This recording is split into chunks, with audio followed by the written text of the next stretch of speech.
नमस्कार, मैं डॉक्टर श्रद्धा वशिष्ठ आपका सबकी शिक्षा में बेहद स्वागत करती हूँ। उन सभी अभिभावकों को मेरी तरफ से ढेरों बधाइयाँ जो सबकी शिक्षा की वीडियोस को देखते थे और अब उनके बच्चों का नाम दिल्ली के आरटी दाखिले में निःशुल्क शिक्षा प्राप्त करने हेतु जो चयनित विद्यार्थियों की सूची है, यानी कि जो सिलेक्टेड कैंडिडेट्स की सूची है, उसमें आ गया है। आप सभी को ढेरों बधाइयाँ। सारा साल मैं मेहनत करती हूँ सिर्फ उसी दिन के लिए जिस दिन आपके बच्चों का रिजल्ट निकले और आप सभी के बच्चों का नाम सिलेक्टेड कैंडिडेट्स की लिस्ट में आए। यकीन मानिए, जितनी खुशी आपको हो रही है उतनी ही खुशी आपके हर कमेंट को पढ़कर मुझे होती है जिसमें लिखा होता है कि हमारे बच्चे का नाम आपकी वीडियोस देखने के बाद सिलेक्टेड कैंडिडेट्स की लिस्ट में आ गया है। तो अब आगे क्या करना है, इसके संबंध में मैं आपको देने जा रही हूँ जानकारी। डायरेक्टरेट ऑफ एजुकेशन ने कर दी है एक नोटिफिकेशन जारी, जिसमें उन्होंने बताया है उन बच्चों को आगे, यानी जिन बच्चों का नाम सिलेक्टेड कैंडिडेट्स की लिस्ट में आ गया है, उन बच्चों के लिए आगे उनके अभिभावकों को क्या करना है। देखिए, इसमें बताया गया है कि 26 अप्रैल जो कि था मंगलवार को ऑनलाइन एप्लीकेशन के माध्यम से जो कंप्यूटराइज ड्रॉ हुआ है उसके रिजल्ट निकाल दिया गया है और जिन कैंडिडेट्स का एप्लीकेंट्स का नाम सिलेक्ट हुआ है उन्हें उनके रजिस्टर्ड मोबाइल नंबर पर 24 घंटे के अंदर अंदर एसएमएस भी पहुंच जाएगा कि आपके बच्चे का सिलेक्शन हो गया है। लेकिन अगर आपके फ़ोन पर इस संबंध में एसएमएस नहीं आया है, लेकिन आपने डायरेक्टरेट ऑफ एजुकेशन की वेबसाइट पर अपने बच्चे का नाम देख लिया है, इसका मतलब यह है कि आपके बच्चे का नाम सिलेक्ट हो गया है। साथ ही आपको जब आप रिजल्ट कैसे चेक करना है इस संबंध में भी बताया गया है। मैंने आपको इस संबंध में जानकारी दी थी। बताया गया है पूरे दिल्ली में 1,78,618 ऑनलाइन एप्लीकेशन भरी गई हैं। 1,78,618 ऑनलाइन एप्लीकेशन भरी गई हैं। इसीलिए हर वह स्टूडेंट जिसके लिए ऑनलाइन फॉर्म भरा गया, सबका सिलेक्शन तो हो नहीं सकता। तो जब आप रिजल्ट देखेंगे, अगर आपके बच्चे का सिलेक्शन हुआ है तो स्क्रीन पर सिलेक्टेड स्कूल का नाम आ जाएगा। अगर सिलेक्शन नहीं हुआ है तो आ जाएगा it is regretted that you have not been selected in the draw of lots. और अगर आपने कोई भी जानकारी गलत भरी है तो उसका तब लिखा आएगा नो रिकॉर्ड फाउंड, मतलब कि आपके द्वारा भरी हुई जानकारी गलत है। तो ऐसे में आप सही जानकारी को भरना होगा। तो वह अभिभावक जिनके जब रिजल्ट चेक करा स्कूल का नाम आ गया, इसका मतलब उनके बच्चों का दाखिला के लिए नाम आया है, तो ऐसे में उन्हें 30 मई से पहले अपने बच्चों का दाखिला करवाना है दोपहर को 1 बजे तक उस स्कूल में जिस स्कूल में उनके बच्चे का नाम आया है। अब उन्हें स्कूल पहुंचना है 1 बजे से पहले 30 मई से पहले। और 30 मई से पहले का मतलब 29 मई 28 मई नहीं होता। इसका मतलब यह है कि आप 2-3 दिनों में स्कूल पहुंच जाए, क्योंकि आमतौर पर जब भी रिजल्ट निकलता है उसके अगले दिन स्कूल पहुंचते हैं तो स्कूल वाले बोलते हैं हमारे पास तो लिस्ट ही नहीं आई है। तो आप 2-3 दिन में स्कूल पहुंच जाइए। आपको स्कूल पहुंचना है। पहला, आपको डॉक्यूमेंट्स लेके स्कूल पहुंचना है जो आपने ऑनलाइन एप्लीकेशन फॉर्म में जिनके संबंध में जानकारी भरी है। सबसे पहले तो आप प्रिंट आउट ही ले लीजिए ऑनलाइन एप्लीकेशन का। दूसरा, जिस बच्चे का दाखिला करवाना है उसकी 2 फोटोग्राफ। तीसरा, बच्चे के जन्म प्रमाण पत्र की 2 अटेस्टेड फोटोकॉपी। अटेस्टेड का मतलब है कि आप उसकी फोटोकॉपी पर अपने हस्ताक्षर कर दीजिएगा, अपने सिग्नेचर। अटेस्टेड का मतलब होता है कि आपको डॉक्यूमेंट पर साइन कर देने हैं, डॉक्यूमेंट की फोटोकॉपी पर, राइट। तो पहला आप प्रिंट आउट लेंगे एप्लीकेशन का, दूसरा बच्चे की 2 फोटोग्राफ, तीसरा बच्चे के जन्म प्रमाण पत्र जो भी है उसकी फोटोकॉपी लेकर उस पर साइन कर दीजिए। चौथा, आपके घर का निवास प्रमाण पत्र की फोटोकॉपी लेकर आप उसे साइन कर दीजिए। याद रखिएगा, जन्म का प्रमाण पत्र और निवास प्रमाण पत्र जिसकी डिटेल्स आपने फॉर्म में भरी है वहीं आपको लेकर जाना होगा। उदाहरण के तौर पर अगर आपने निवास प्रमाण पत्र के रूप में आधार कार्ड का नाम फॉर्म में भरा है तो आधार कार्ड ही लेके जाइएगा, वोटर आईडी लेकर मत पहुंचिएगा। और जो आपने डॉक्यूमेंट्री प्रूफ के बारे में बताया है कि ईडब्ल्यू सर्टिफिकेट के बारे में या फिर डीजी सर्टिफिकेट के बारे में, children with special needs category certificate के बारे में, उसकी भी आप फोटोकॉपी सेल्फ अटेस्टेड ले जाइएगा। साथ ही सबके ओरिजिनल डॉक्यूमेंट्स भी साथ रखिएगा। अब आपको 30 मई से पहले स्कूल पहुंचना है दोपहर 1 बजे तक, और इससे लेट पहुंचेंगे तो आपका कैंडिडेचर यानी कि बच्चे का दाखिला रद्द कर दिया जाएगा।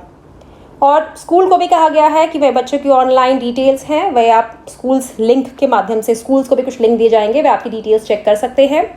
साथ ही कुछ निर्देश दिए गए हैं प्राइवेट स्कूलों को कि वह जो लिस्ट का जो निकली है उसका बड़ा सा प्रिंट आउट, उसका बड़ा सा पर्चा स्कूल के गेट के बाहर लगा दे ताकि पेरेंट्स को लिस्ट को समझने में और इन्फॉर्मेशन को समझने में आसानी हो। दूसरा, बहुत से ऐसे पेरेंट्स होंगे जो प्राइवेट स्कूलों में पहली बार जा रहे होंगे, तो ऐसे में उनकी मदद करें, उन्हें समझाएं किस प्रकार से दाखिला प्रक्रिया पूरी करनी है। तीसरा, सिर्फ ऐसा नहीं है कि बहुत से पेरेंट्स ऐसे होंगे जिन्होंने ऑनलाइन एप्लीकेशन में एक ही अभिभावक की डिटेल्स भरी होंगी, तो स्कूल उन्हें दाखिला देने से मना नहीं करेगा, क्योंकि फॉर्म में लिखा हुआ था कि 3 फादर, मदर और गार्जियन, तीनों में से चाहे तो आप किसी एक की डिटेल्स ही भर सकते हैं। तो अगर किसी ने एक की भरी है तो आप उसे दाखिला देने से मना ना करें, स्कूल के लिए कहा गया है। और कि छोटी छोटी गलतियों को पकड़कर उन पर बच्चों के दाखिले ना रोके, चाहे हो सकता है नाम में या किसी डॉक्यूमेंट में एक स्पेलिंग इधर से उधर हो गई है, तो आप उन्हें दाखिला देने से ऐसे में ना रोकें। और अगर अभिभावकों के पास, स्टूडेंट्स के पास आधार कार्ड नहीं है तब भी आप दाखिला देने से नहीं रोकें, क्योंकि आधार कार्ड की कमी कहीं ना कहीं दाखिले को प्रक्रिया में उन्हें आगे बढ़ने से रोक नहीं सकती है। साथ ही यह भी कहा गया कि स्कूल के प्रिंसिपल पेरेंट्स को बिना किसी बात के बार बार डीओई के चक्कर लगाने के लिए नहीं कहें। और साथ ही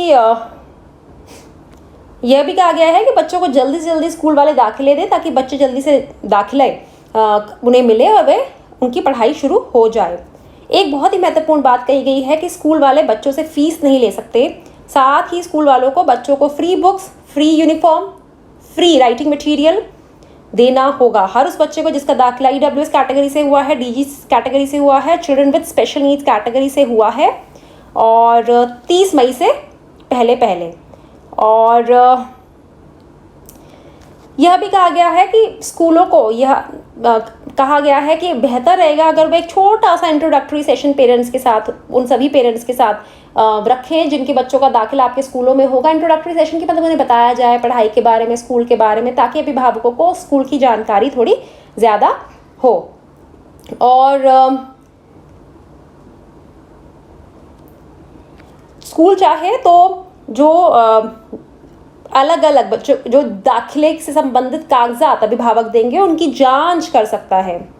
और जो इनकम सर्टिफिकेट होगा, चाहे वह मदर के नाम का हो या फादर के नाम का हो, अगर वह दिल्ली का है, बना हुआ है और सालाना 1 लाख से कम आए है तो उसे एक्सेप्ट किया जाए। और स्कूल उन लोगों से इनकम सर्टिफिकेट नहीं मांगे जिन्होंने बीपीएल, आई कार्ड या फूड सिक्योरिटी कार्ड के माध्यम से वह दाखिले के लिए प्रक्रिया का हिस्सा बने, उन्होंने इसकी कॉपी दी है। साथ ही स्कूल उन लोगों से इनकम सर्टिफिकेट भी नहीं मांगे जो डीजी कैटेगरी के तहत जिनके दाखिले होने वाले हैं। और जहां पर अटेस्टेड कॉपी लिखा है वहां पर सेल्फ अटेस्टेड चलेंगे, यानी कि फोटोकॉपी पर आप हस्ताक्षर करेंगे। ऐसे में स्कूल वाले उन्हें गेजेटेड ऑफिसर से हस्ताक्षर करवाने के लिए उन पर दबाव ना डालें, और उन्हें एक्नॉलेजमेंट प्रॉपर दिया जाए। रिक्वेस्ट पर अगर वे कहते हैं कंप्यूटराइज ड्रॉ संबंधित कोई एक्नॉलेजमेंट मांगते हैं तो दें। और स्कूल उन सभी स्टूडेंट्स को, उन सभी कैंडिडेट्स को जिनका नाम कंप्यूटराइज ड्रॉ के माध्यम से उनके स्कूल में निकला है, उन्हें मोबाइल पर एसएमएस के माध्यम से सिलेक्शन के बारे में और लास्ट डेट ऑफ एडमिशन की जानकारी दें। और स्कूल ये ना कहे कि नहीं आपका घर तो हमारे स्कूल से बहुत दूर है, हम आपके बच्चे को दाखिला नहीं देंगे। ऐसे किसी भी डिस्टेंस रेंज पर वह दाखिले से मना नहीं कर सकता है। साथ ही बहुत ही महत्वपूर्ण पॉइंट जो हर साल कहीं ना कहीं एक मैं क्या बोलूँ कंट्रोवर्शियल रहता है, वह पॉइंट है सीरियल नंबर के अकॉर्डिंग। उदाहरण के तौर पर एक स्कूल में 20 बच्चों का नाम आया है तो सीरियल नंबर वाइज बच्चों को दाखिला होगा। पहले 10 को मिलेगा, फिर अगले 10 को मिलेगा। स्कूल अपने आप हिसाब से बुलाता रहेगा, सीरियल नंबर वाइज बच्चों को दाखिला मिलेगा। और कुछ पॉइंट्स कहे गए हैं जिनकी कुछ ऐसे पॉइंट्स हैं जिनकी वजह से बच्चों का दाखिला स्कूल रिजेक्ट भी कर सकता है। वह क्या कर सकता है? पहला कि अगर अभिभावक बच्चे का बर्थ प्रूफ जो दिखा रहे हैं, वह जो बर्थ सर्टिफिकेट से संबंधित कागजात है वह नहीं दे पाए। उदाहरण के तौर पर जो भी बर्थ से संबंधित, जन्म तिथि से संबंधित कागजात, 4 ऑप्शन थे, उनमें से जो भी उन्होंने टिक करा है वह उन्हें दिखाना होगा। अगर वह नहीं दे पा रहे, दाखिला नहीं होगा। रेजिडेंस प्रूफ से संबंधित दाखिला नहीं दे पा रहे, उन्होंने लिखा कि आधार कार्ड देंगे या वोटर कार्ड देंगे, अब उनके पास वो है ही नहीं, तब भी दाखिला नहीं होगा। EWS DG category, children with special needs category का डॉक्यूमेंट नहीं है उनके पास, वो जो सर्टिफिकेट उन्होंने टिक करा है वह उनके पास नहीं है, तब भी दाखिला नहीं होगा। उनका जो इनकम सर्टिफिकेट है वह सालाना आय उसमें 1 लाख से कम नहीं है, तब भी दाखिला नहीं होगा। और अगर किसी अभिभावक ने रेजिडेंस प्रूफ के तौर पर राशन कार्ड का नाम लिखा कि राशन कार्ड दे देंगे रेजिडेंस प्रूफ के रूप में, लेकिन उसमें बच्चे का नाम नहीं है, तब भी दाखिले में प्रॉब्लम हो सकती है। ऑनलाइन डिटेल्स और डॉक्यूमेंट्री मिसमैच की वजह से भी हो सकती है और डुप्लीकेट एंट्री पाई गई। और कुछ जनरल इंस्ट्रक्शंस दी हैं कि एक बार जो स्कूल अलॉट कर दिया जाएगा वह चेंज नहीं हो सकता, क्योंकि आप में से बहुत से अभिभावक कह रहे थे कि ये जिस स्कूल में नाम आया ना मुझे अच्छा नहीं लगता, क्या दूसरा स्कूल मिल सकता है? तो स्कूल चेंज नहीं हो सकते। और एक और सवाल भी आप लोग मुझसे पूछ रहे थे कि पहली लिस्ट छोड़ दे तो दूसरी लिस्ट में नाम आ जाएगा। सेम बच्चों का सब लिस्ट में नाम नहीं आता, अगली लिस्ट जब भी निकलेगी उसमें दूसरे बच्चों का नाम आएगा। और ये भी लिखा हुआ है कि उन बच्चों का दाखिला कैंसिल कर दिया जाएगा जिनके डॉक्यूमेंट्स गलत पाए गए या धोखाधड़ी पाई गई किसी भी समय पर। मल्टीपल एंट्रीज पाई गई, एक से ज़्यादा फॉर्म जमा करवाए हैं पता चल गया, तब भी दाखिला रोक दिया जाएगा। और अगर किसी भी पेरेंट को कोई प्रॉब्लम है तो वह EWS हेल्पलाइन नंबर पर कॉल करे, और वह हेल्पलाइन नंबर है 8800355192, 8800355192। और दूसरा है 9818154069, 9818154069। मैं हर वीडियो में आमतौर पर EWS DG कैटेगरी की वीडियो में इसकी जानकारी देती हूँ। और अभी जब दिल्ली सरकार ने बजट से संबंधित लोगों से राय मांगी थी कि दिल्ली के हम बजट बना रहे हैं, आपको क्या लगता है किन चीज़ों पे खर्चा करना चाहिए, तो मैंने ये कहा था कि EWS की हेल्पलाइन नंबर जो आपने दिल्ली की इतनी जनता है, आपने सिर्फ 2 हेल्पलाइन नंबर रखे हैं, वो भी लोग आधा टाइम स्विच ऑफ करके रखते हैं, आप प्लीज़ इन्हें 2 से कम 20 रखिए। पूरी दिल्ली की जनता में EWS DG कैटेगरी के एडमिशन मिलते हैं, लाख से ऊपर आपको एप्लीकेशन फॉर्म आते हैं, आप 2 फ़ोन नंबर रखते हैं, तो वो फ़ोन कितने लोगों के उठाएंगे? 90% जनता के तो फ़ोन उठाए नहीं जाते हैं। तो आप प्लीज़ ये 2 से 20 करिए। अब देखिए अभी तक तो 2 ही हैं, लेकिन मैंने सजेशन में भेजा था। और जो आपने फ़ोन करना है वह मंडे से फ्राइडे के बीच में करना है, सुबह 10 बजे से शाम 5 बजे तक। और कोई भी क्लैरिफिकेशन में ग्रीवियांस के केस में कॉन्टैक्ट कर सकते हैं deputy director of education district zonal level के। और सभी डिस्ट्रिक्ट DDs को रिक्वेस्ट किया जाता है कि वे अबव जो इंस्ट्रक्शंस हैं वे पूरी करवाएं अनएडेड प्राइवेट स्कूल से। और all deputy directors of education वो अटेंड करें पेरेंट्स को जो उनके पास कंप्लेंट लेकर आए EWS DG category children with special needs category के पेरेंट्स, उनसे सिंपैथेटिकली बात करें, उनकी ग्रीवियंस को सॉल्व करें। और वह जो कह रहे हैं अगर उनकी बातें सही पाई जाती हैं तो अप्रोप्रिएट निर्देश दें ताकि उनकी परेशानी दूर हो। तो यह सभी जो ऊपर की पूरी जानकारी है उनके नीचे हस्ताक्षर किया है deputy director of education Yogesh Pal Singh ji ने।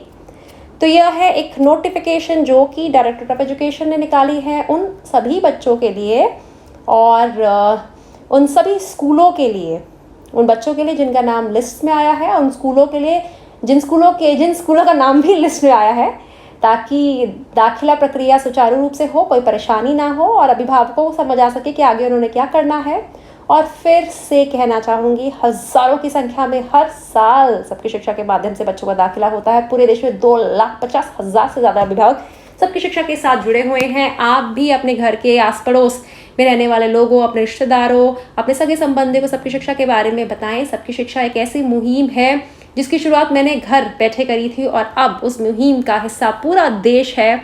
और देश के बड़े बड़े शहरों में, छोटे शहरों में, कस्बों में, गाँव में और ऐसे ऐसे गाँव जो इतनी दूर दूर हैं उनमें सबकी शिक्षा को देखा जाता है और वहाँ के बच्चों का दाखिला भी सबकी शिक्षा के माध्यम से होता है। तो बहुत अच्छा लगता है, बहुत गर्व महसूस करती हूँ और साथ ही मेरे कंधों पर जिम्मेवारी उतनी ही बढ़ जाती है आप सभी के वह कमेंट्स पढ़कर जिसमें आप सबकी शिक्षा के काम की सराहना करते हैं। तो हमेशा कोशिश करती रहूँगी कि आपके द्वारा की जा रही सराहना को नतमस्तक स्वीकार करूं और आगे और मेहनत करती रहूं ताकि आपके बच्चे बढ़िया से बढ़िया स्कूलों में पहुंचते रहें। अब मुझे डॉक्टर श्रद्धा वशिष्ठ को इजाज़त दीजिए। नमस्कार।